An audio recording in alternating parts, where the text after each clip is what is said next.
Congratulations, Manchester City. Let me just start by saying that. Congratulations, Manchester City. Thoroughly, thoroughly deserved. They showed their class today, especially in that second half. They were fucking unbelievable.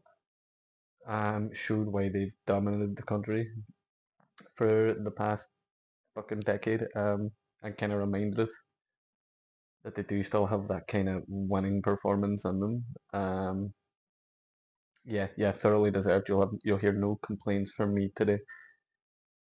Uh, bit frustrating. As I say, I know it's the League Cup, it's whatever, but like given the context of it, actually when the whistle blew, I was really up for it. I was like, come on, let's go, let's assert our dominance, but it wasn't to be, and there was only one dominant side um, that wanted to win today, and that was Manchester City, and we have to take that.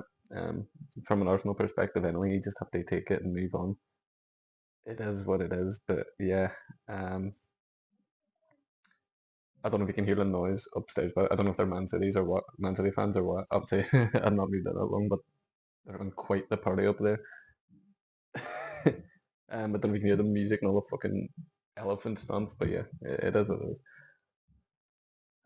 But I know I probably didn't give Man City enough respect myself, I know either, admittedly. I said on here yesterday, right, do you know what, obviously it's a one-off game, but anything can happen, but I still kind of tipped Arsenal 60-40 just based on the form of the two teams going into it, and just based on Arsenal, I don't think they were marginal favourites, which I'm sure they were. But um, again, this is why you cannot write off any Man City side because they can just turn up and you know I'm going to say I will stay humble stuff, but they can just turn up and humble you like that. It was really frustrating. But yeah, congratulations to Man City. That's all to say. The master has outshone and outthought the apprentice once again. Um, and yeah, I am more raging than what I thought I would be. Um, I don't know. As I say, like I even said yesterday, like even now with a 9 point gap, I don't think if we were to lose today, it would impact so much the way the title race is going, and Arsenal hopefully ultimately becoming champions at the end of it. But it was the manner and how we lost today that has just filled me with the slightest wee bit of concern.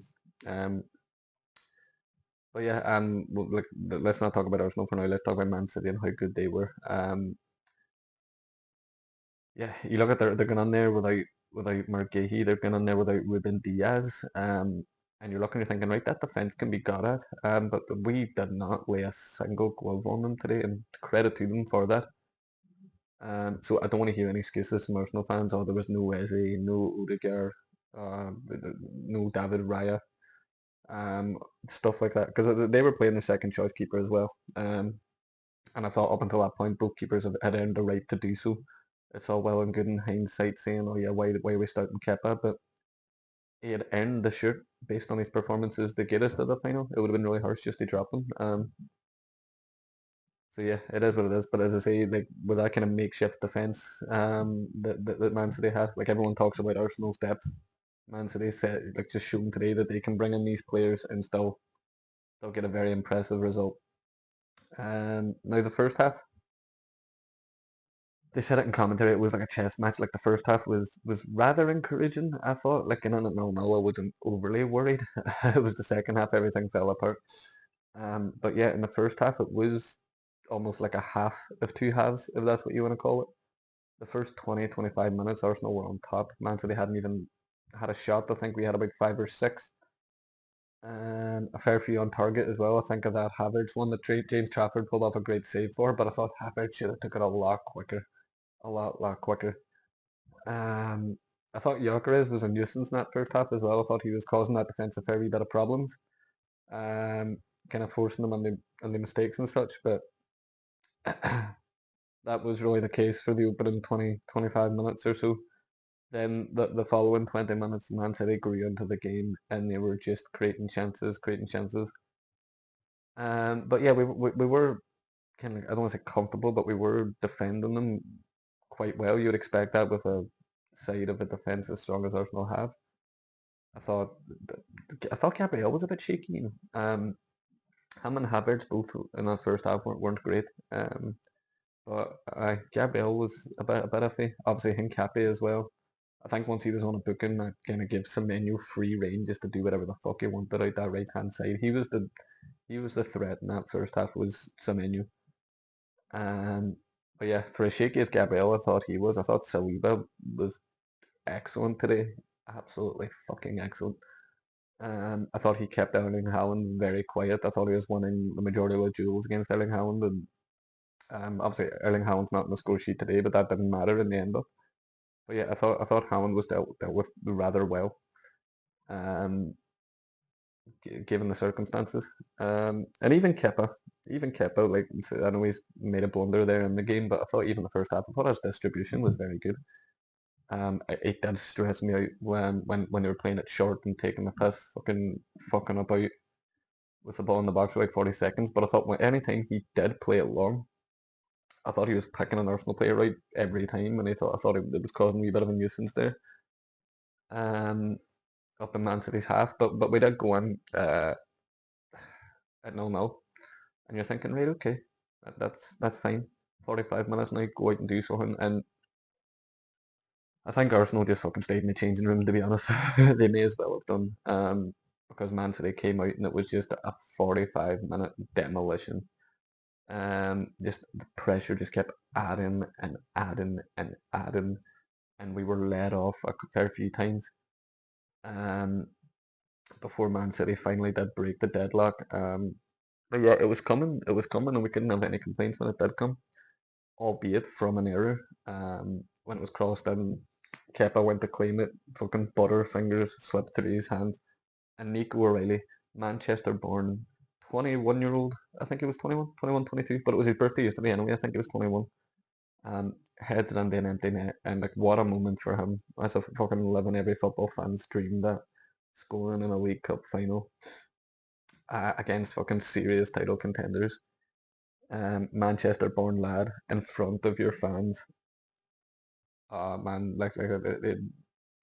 say what you want about the goal, say what you want about Kepa, but that like fucking fair play to Nico O'Reilly. Uh, did I call Nico Gonzalez there? Like I can't. My head's away with them, wee bit fucking deflated, but I Nico O'Reilly.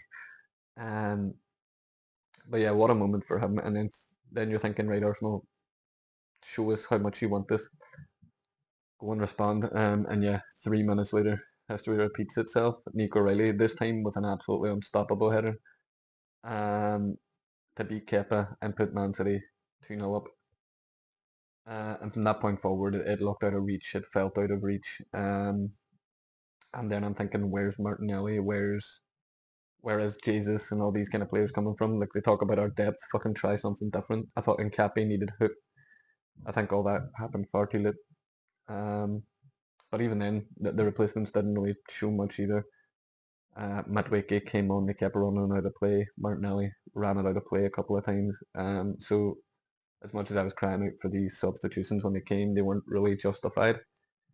And yet we didn't really lay a glove on them. Like Trafford had nothing to do really, apart from like that fucking Havertz chance in the first couple of minutes. We did hit the crossbar from a header. Jesus, and there was a VAR check for a penalty, but that was never a pen in my opinion. We just have to take it. Fair play to Man City. Fair play to fucking Nico O'Reilly. Congratulations. To him, and congratulations to Man City. And as I say, it was the fact that we never really laid a glove. That's where my main concern is. Do I think it'll really impact the title race in the grand scheme of things? Probably not. But if anything, it injects a fucking new life into Man City. It's there's only one team beating Arsenal now, and it's themselves. How do they handle this little setback? Like it's just that second again, ole ole. We are collecting runners-up medals once again at the expense of Manchester City. That is the frustrating thing. Um, Usually, like it's really weird. I think it's the context of who we're playing as to why I'm so deflated. Obviously they put Newcastle out in the semi-finals, Man City. I think had it have been Newcastle today that beat us, I wouldn't have cared. Jesus Christ, I wouldn't have cared too much. Um, in the grand scheme of things, I think it's the context of playing Man City is why like someone's fucking getting murdered up there. Um, as to why I'm hurting more than I feel like I should be. I thought I wouldn't care that much, but I'm deflated. What the fuck is going on? um, but yeah, I'm gonna wrap this up. But yeah, fingers crossed. As I say, like I thought it was very interesting when Man City were celebrating. Obviously, all the Arsenal players were standing deflated. Arteta was clapping and applauding them, and I thought fair play to you for that. I was kind of doing the same. I'm not really that bitter. I was watching it and I was thinking, right, okay, and it did hurt. It hurt watching Man City lift that trophy and celebrating once again.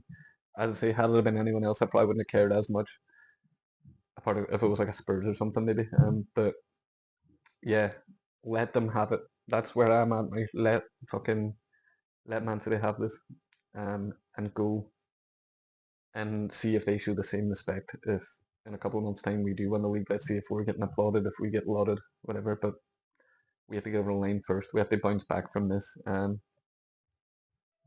And the quadruple dream is dead. As I say, I never fed into that kind of narrative anyway. There's a reason it's never been fucking done. Don't get me wrong, it was great to be in the conversation, but yeah, for both Man City and Arsenal, that dream has died in the space of a week.